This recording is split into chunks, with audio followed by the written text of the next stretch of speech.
We have a cluster of the earthquakes at a depth of the 1 kilometer to around 6 or 7 kilometers. And when we look at the map of the concentration of these earthquakes, we see that they are concentrated in the Reykjanes Peninsula and specifically near the Hengill volcanic system. This cluster is at a depth, as I mentioned, of mostly around 5 kilometers. And the magnitude of them actually is very interesting. They're tiny. They can be related to a movement of the magma within that area. Of course, this is the volcanic system which is famous. In the past, it had erupted.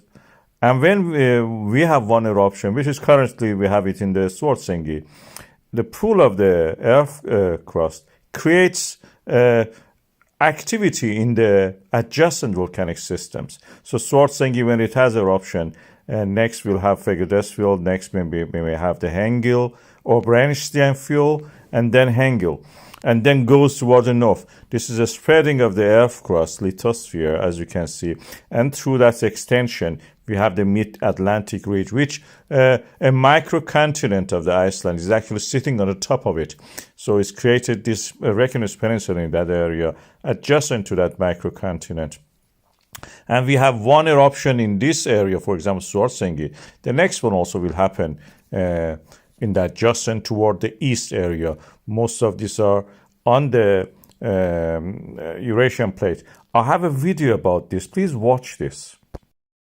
We have started the day by a series or a cluster of the earthquakes concentrated around the Hengill volcanic system in the Reykjanes Peninsula of Iceland. The depth of most of them is around 5 to 7 kilometers, and they are concentrated around the Hengill area. This is the area marked for you now. You can see this, and they are concentrated also on the short period of time. Very sharp concentration you can see there, almost like one of those cases that we had an eruption.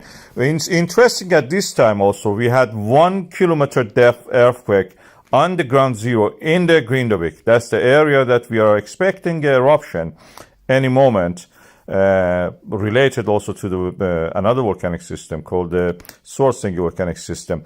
These are from the movements of the plates and transferring of the movement through the transform fault. Those black arrows shows them through the volcanic system in this Reykjanes Peninsula of Iceland. I have a video about the Hengill volcanic system and the importance of it. You please watch this video and remember that this is the area tectonically active. We are seeing land being built. There is a very common mistake according to which in Iceland we have the boundary between the American plate and Eurasian plate. This is wrong. And why? Because we have another plate, a less known plate between these two. It's a microplate. It's called Hrapar microplate. This is where we have no earthquakes, no volcanism, yes, no volcanism, and no tremors of any kind that can actually threaten the life. Of course, this is in the central parts of the Iceland, where the western volcanic zone and the southern volcanic zone come in contact. The triple point of that is bounded what we call as Hengill volcanic system. This is a nasty volcanic system, one of the biggest of the sequence of the volcanic systems in the Reykjanes Peninsula. It had erupted last time in 2,000 years ago, and it has a large lava field. Because it's close to the glacials, it can be potentially explosive. At the moment, it is a source of the geysers, the geothermal fountains of hot springs, as you can see here. And they can erupt to a beautiful height, several hundred meters sometimes. This is because at the depth, the groundwater comes in contact with the rocks which are heated by the magma from the previous eruptions. This is practically the lower to the middle part of the ophiolite system that we know from the Oman, Cyprus, Iran, America, Australia, even Britain. These are the areas that the volcanic eruption happened in the past. Of course, this Reykjanes Peninsula has been active over the past few years.